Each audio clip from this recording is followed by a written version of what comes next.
ఫిరాయింపులపై పెద్దలు నెల్లూరు శాసనసభ్యులు శ్రీ కోరనెడ్డి సీతారెడ్డి గారు మాట్లాడవలసిందిగా కోరుచున్నాం.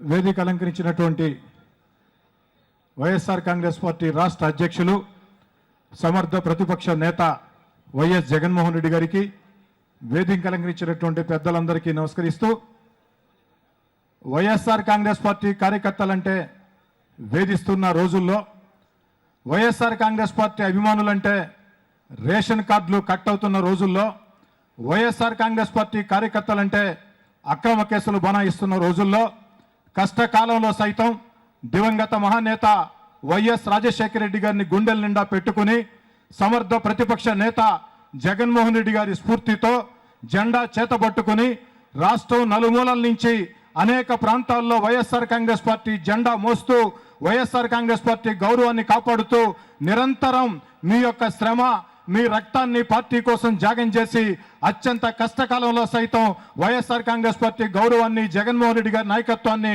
నిలబెడుతున్నటువంటి రాష్ట్రం నలుమూలల నుంచి ఇక్కడికి విచ్చేసినటువంటి వైఎస్ఆర్ కాంగ్రెస్ పార్టీ నాయకులందరి పాదాలకి శిరస్సు వంచి సవినయంగా నమస్కరిస్తూ ఉన్నాను. సోదరులారా, పార్టీ ఫిరాయింపులు, ఒక పార్టీలో ఎమ్మెల్యేగా గెలిచి మరో పార్టీలోకి వెళ్లే వ్యక్తుల్ని రాజకీయ వ్యభిచారులు అంటారు. వీళ్ళు రాజకీయ దొంగలు, వీళ్ళు రాజకీయ మోసగాళ్ళు, వీళ్ళు రాజకీయ లుచ్చాలు, వీళ్ళు రాజకీయ బచ్చాలు. దయచేసి ఇలాంటి అనాగరికమైనటువంటి భాష నేను మాట్లాడను. ఈ మాటలు నేను మాట్లాడే మాటలు కాదు.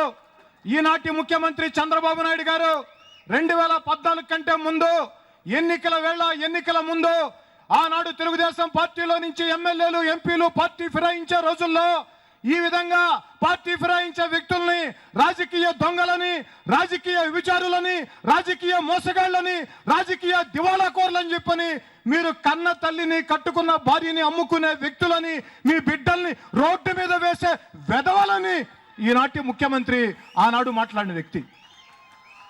అయ్యా, ఘనత వహించిన గౌరవ ముఖ్యమంత్రి నారా చంద్రబాబు నాయుడు గారు అన్నా హజారే బంధువుని, అరవింద్ కేజ్రీవాల్ బావమరిదిని, సత్యహరిచంద్రుడి కొడుకుని, విలువలకి విశ్వసనీయతకి మారుపేరునని పదే పదే చెప్పుకునే గౌరవ ముఖ్యమంత్రి చంద్రబాబు నాయుడు గారు మరి ఈరోజు వైఎస్ఆర్ కాంగ్రెస్ పార్టీలో గెలిచి, ఫ్యాన్ గుర్తు మీద గెలిచి మీ దగ్గరకు వచ్చినటువంటి ఆ రాజకీయ విచారులకి, నేనన్నమాట కాదు వాళ్ళని, మీరన్నమాట, ఆ రాజకీయ విచారులకి కండువాలు వేసి కోట్లాది రూపాయల డబ్బులు ఇచ్చి బలవంత విడాకులు ఇప్పిస్తున్నావే, వాళ్ళకి మీ నోటితో రాజకీయ విచారులు, రాజకీయ దొంగలు, రాజకీయ నీచులు అని చెప్పిన వ్యక్తులకి కండువాలు వేస్తున్న మిమ్మల్ని ఏమనాలి చంద్రబాబు నాయుడు గారు? మీరే సమాధానం చెప్పాలా. అఘోరా అనొచ్చా? మనం కాశీకి వెళతాం పుణ్యం కోసం, గంగానదిలో స్నానం చేస్తాం. ఆ కాశీలో కొంతమంది, మనం చాలామంది చనిపోవాలని భావిస్తాం. మనం చనిపోతే ఆ గంగానదిలో మన శవాన్ని వదిలితే పుణ్యం వస్తుందని. ఆ పుణ్యం మాటున మనం చావుకు సైతం సిద్ధపడిపోతే అక్కడ అఘోరాలు ఉంటారు. మన శవాల్ని పీక్కుని తిని, మన శవాల్ని తినే అఘోరాలు, వాళ్ళని అఘోరాలు అంటాం. భారత జాతి మొత్తం వాళ్ళని అఘోరాలుగా చూస్తుంది. మరి భారతదేశ రాజకీయ అఘోరా చంద్రబాబు నాయుడు గారు అని ఎందుకు అనకూడదని అడుగుతా ఉన్నా. ఎందుకంటే ఆ బలవంత విడాకులు ఇచ్చి, కోట్లాది రూపాయల డబ్బులు ఇచ్చి, ఆశ చూపించి, ప్రలోభ పెట్టి, నిన్నటి దాకా నీ నోటి వెంట పార్టీ మారే వ్యక్తుల్ని రాజకీయ నీచులుగా, దొంగలా భావించి ఆ దొంగలకి నువ్వు కండువాలు కప్పుతున్నావే, నువ్వు రాజకీయ అఘోరావి ఎందుకు కాదు చంద్రబాబు నాయుడు అడుగుతూ ఉన్నా. చంద్రబాబు నాయుడు గారు మామూలుగా దేనికైనా సై అంటారు, కానీ రెండింటికి మాత్రం నయ్యి అంటాడు. ఒకటి, రాజధాని భూదందా మీద విచారణకు సిద్ధమా అంటే ఆ ఒక్కటి మాత్రం అడగొద్దంటావు. మేము అడుగుతున్నాం చంద్రబాబు నాయుడు గారు ఇదే వేదిక మీద నుంచి, చంద్రబాబు నాయుడు గారు బలవంత విడాకులు ఇచ్చి మీ నోటి వెంట అనేక సార్లు రాజకీయ దొంగలు, రాజకీయ మోసగాళ్ళు, రాజకీయ విచారులు అని చాటిన మా ఎమ్మెల్యేలని కండువాలు కప్పుతూ కోట్లాది రూపాయలు ఇస్తున్నావు. మేము చెప్పే మాటలు అబద్ధాలైతే సిబిఐ విచారణకి నువ్వెందుకు అంగీకరించు? ఆంధ్రప్రదేశ్లో జరిగిన ఎమ్మెల్యేల కొనుగోళ్ల మీద నీకు చిత్తశుద్ధి ఉంటే, నీకు పౌరుషం ఉంటే, నీకు నిజాయితీ ఉంటే దేనికైనా సై అనే చంద్రబాబు నాయుడు గారు ఈ యొక్క ఎమ్మెల్యేల కొనుగోళ్ల మీద సిబిఐ విచారణకి నువ్వు అంగీకరిస్తే ఎవరి భోగోతాలు ఏందో బయటపడతాయి. చంద్రబాబు నాయుడు గారు ఒక్కటి మాత్రం గుర్తుంచుకోండి, 10 మంది ఎమ్మెల్యేలని మీరు మార్చుకున్నంత మాత్రాన 2019లో ఫలితం మారదు. ఎందుకంటే ఇది చరిత్ర. బాగా అర్థం చేసుకోండి సోదరులారా. ఇక్కడికి విచ్చేసిన ప్రతి వైఎస్ఆర్ కాంగ్రెస్ పార్టీ నాయకుడు గుర్తుకు తెచ్చుకోవాల్సిన విషయాలు, 2014 కంటే ముందు ఈ రాష్ట్రంలో చంద్రబాబు వెంట ఉన్న ఎమ్మెల్యేలు, ఎంపీలు, ఎమ్మెల్సీలు తెలంగాణలో అటు ఆంధ్రప్రదేశ్లో ఎంతమంది పార్టీ మారారో మీకు తెలియదేం కాదు. నాకు బాగా గుర్తుండే 3 సంఘటనలు, నేను సాక్ష్యం. ఆ సంఘటనలు మాత్రమే మాట్లాడుతా. ఒకనాడు పులివెందులకు వెళ్ళాం, జగన్మోహన్ రెడ్డి గారితో ఉన్నాం. జగన్మోహన్ రెడ్డి గారి క్యాన్వాయ్ పులివెందుల బస్టాండ్లో పోతుంది. ఒక వ్యక్తి వచ్చి జగన్ గారి కంటే 10 ఏళ్ళు ఎక్కువ ఉన్న వ్యక్తి జగన్మోహన్ రెడ్డి గారి కాళ్ళకి పాదాభివందనం చేసి అన్నానంటే జగన్ గారు ఆ వ్యక్తిని లేపి, అన్నా మీరు నాకంటే వయసులో పెద్దవాళ్ళన్నా, మీరేందన్నా నా కాళ్ళకి దండం పెట్టేది ఏందన్నా చెప్పంటే, నాకు పలాని జిల్లాలో పలాని టికెట్ కావాలన్నా అన్నారు. అన్నా ఏమనుకోవద్దు, నేను వేరే వాళ్ళకి మాటిచ్చా, దయచేసి మీరు పార్టీ కోసం పనిచేయండి, మనం అధికారంలోకి వస్తే భవిష్యత్తు ఇస్తానంటే ఆయన వెళ్ళిపోయాడు. సీన్ కట్ చేస్తే 2014లో ఆయన తెలుగుదేశం పార్టీ ఎమ్మెల్యే, ఈనాడు క్యాబినెట్లో మంత్రి. పేర్లు చెప్పడం సభ్యత కాదు కానీ సభ్యత చెప్పటంలే. అంతేకాదు మరో వ్యక్తి, నేను మా సర్వేపల్లి ఎమ్మెల్యే ట్రైన్లో పోతూ ఉన్నాం. అప్పటికి ఆయన తెలుగుదేశం పార్టీ ఎమ్మెల్యే ట్రైన్లో పరిచయం చేసుకున్నాడు. ఏమన్నా జగన్ గారికి చెప్పండి అన్నా టికెట్ ఇవ్వమని. నేను ఒకటి అడిగితే ఆయన మరొకటి ఇస్తానంటున్నాడు. అలా వద్దన్నా, నేను తెలుగుదేశం పార్టీ ఎమ్మెల్యేనన్నా, ఈ జిల్లాకి అధ్యక్షుడినన్నా, నేను వస్తానన్నా తెలుగుదేశం పార్టీ నుంచి వైకాపాలోకి అడిగిన టికెట్ ఇవ్వమని చెప్పని. పాప ఆయన దారిలో దిగేశాడు. పక్క రోజు గోవర్ధన్ రెడ్డిని అడిగా నేను, ఏమయ్యా తెలుగుదేశం పార్టీ ఎమ్మెల్యే అతను, మనమా ట్రైన్లో పరిచయం అయినాం, మనతోనే అంత ఓపెన్గా మాట్లాడాడు, ఈ మాటలు చంద్రబాబు గారికి తెలియదా, అతనికి భయభక్తి లేదా అంటే మా గోవర్ధన్ రెడ్డి గారు చెప్పారు ఆ రోజు, చంద్రబాబు భవిష్యత్తు లేదని చంద్రబాబు గారికి తెలుసు, అతనికి తెలుసు, ధైర్యంగా మాట్లాడుతున్నాడని.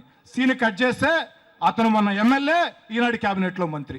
ఆఖరి సంఘటన, ఎన్నికలు బహిరంగ ప్రకటించేశారు.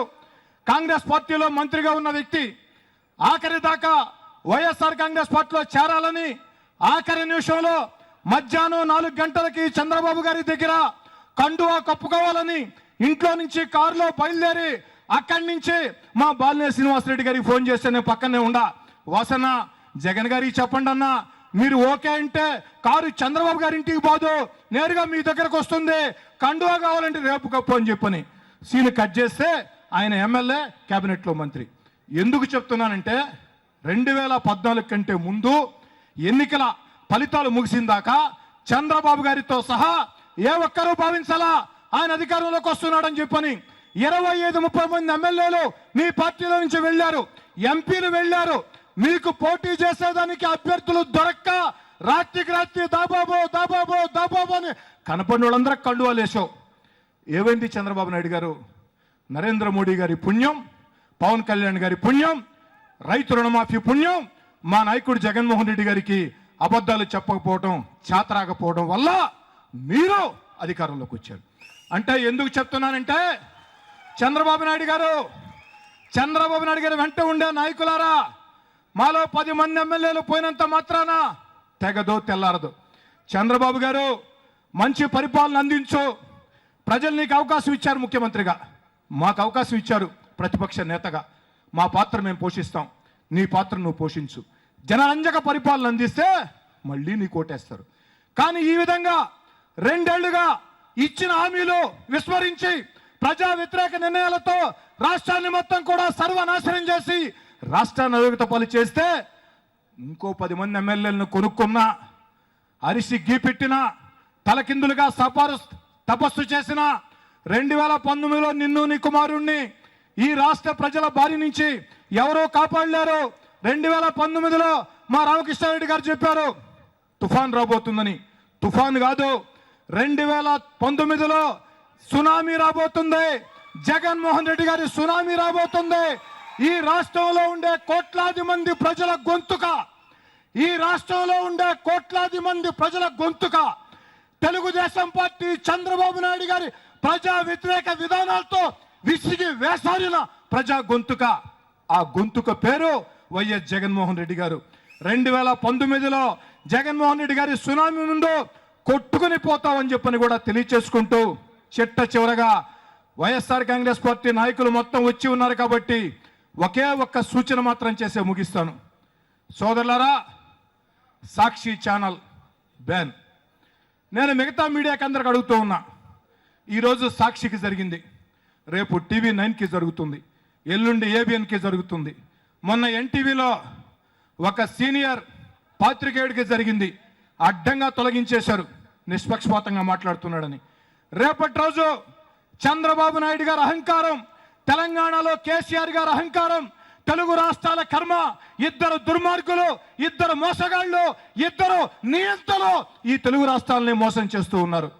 ఈ రాష్ట్రంలో చంద్రబాబు గారి దుర్మార్గాల్ని ఇప్పుడే అడ్డుకోకుంటే రేపటి రోజు రాష్ట్రంలో పనిచేసే, మండలాల్లో పనిచేసే విలేకరుల దగ్గర నుంచే ఏదైతే మీడియా మేనేజ్మెంట్ దాకా అందరూ కూడా కష్టాలు ఎదుర్కోక తప్పదు. కాబట్టి ఈరోజు మీడియా మీద, సాక్షి టీవీ మీద నిషేధం పెట్టినంత మాత్రాన అరచేతి నడ్డు పెట్టి సూర్యకాంతిని ఆపలేరు. అరెస్టులతో, నిర్బంధాలతో, నిషేధాజ్ఞలతో, కర్ఫ్యూలతో, లాఠీలతో, తుపాకులతో ప్రజాగ్రహాన్ని ఆపలేవు. చంద్రబాబు నాయుడు గారు రేపటి రోజు సూర్యుడు తూర్పున ఉదయిస్తాడు అన్నది ఎంత వాస్తవమో 2019లో జగన్మోహన్ రెడ్డి గారు ముఖ్యమంత్రి ఈ రాష్ట్ర ప్రజల ఆశీస్సులతో కావటం అంతే ముఖ్యం. చిట్ట చివరగా వైఎస్ఆర్ కాంగ్రెస్ పార్టీ నాయకులారా, ఏదైతే చంద్రబాబు గారి ఒత్తిడికి తల ఒగ్గి ఒకవేళ మీడియా తల ఒగ్గకున్నా MSOలు ఇబ్బందులు పెడతారు కాబట్టి, MSOలు నిజాయితీగా ఉన్నా ఆ MSOల్ని ఈ ప్రభుత్వం ఇబ్బందులు పెడుతుంది కాబట్టి తాత్కాలికంగా కొన్ని ఇబ్బందులు తప్పవు. కానీ ఇవన్నీ ఎదుర్కొనేదానికి మన చేతిలో బ్రహ్మాస్త్రం ఉంది, అదే సోషల్ మీడియా. ఈరోజు ప్రతి ఒక్కరికి సెల్ ఫోన్ ఉంది. సోషల్ మీడియా కొన్ని కోట్ల మంది చూస్తూ ఉన్నారు. వైఎస్ఆర్ కాంగ్రెస్ పార్టీ నాయకులారా, కార్యకర్తలారా, రాబోయే రోజుల్లో మరింతగా చంద్రబాబు నాయుడు గారు దురహంకారంతో, దుర్మార్గంతో వ్యవహరించే పరిస్థితి ఉంది కాబట్టి ప్రతి ఒక్క వైఎస్ఆర్ కాంగ్రెస్ పార్టీ నాయకుడు రాజశేఖర రెడ్డి గారి కుటుంబాన్ని, జగన్మోహన్ రెడ్డి గారిని అభిమానించే ఈ రాష్ట్రంలో ఉండే ప్రతి ఒక్క ప్రజలు సోషల్ మీడియాని బ్రహ్మాస్త్రంగా చేసుకోండి, సోషల్ మీడియాని అనుసంధానం చేసుకోండి.